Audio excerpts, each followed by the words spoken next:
Well, in recent months, Turkey has been criticized for not properly securing its own borders and making the migrant crisis worse. But its government says they're making progress on that front, especially now with its deal with the European Union. CCTV's Natalie Carney has more from Istanbul. Turkey knows exactly how Belgium is feeling. On Saturday, a suspected ISIL suicide bomber killed 4 plus himself in one of Istanbul's most popular shopping districts. Intelligence officials later learned they had foiled an attempt to conduct a Paris-style attack across the city. This came only days after another terrorist group killed 37 in the heart of the capital, Ankara. Despite its own domestic problems, Turkey has also been accused of being a transit country for terrorists.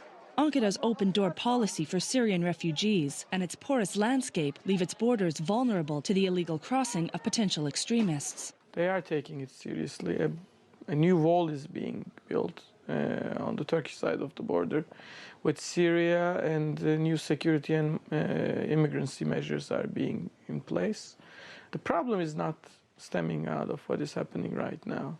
The problem is mostly related to what has happened during the course of the past 4.5 years. Ankara has been criticized for their slow response, yet improvements are being seen. Since the start of 2016, security personnel have captured close to 300 suspected ISIL militants along its border with Syria, and over 1,200 in the last 14 months, including one of the Brussels attackers, who was caught in Turkey last June and later deported to the Netherlands. One of the Brussels attackers was caught in Gaziantep in June 2015 and deported.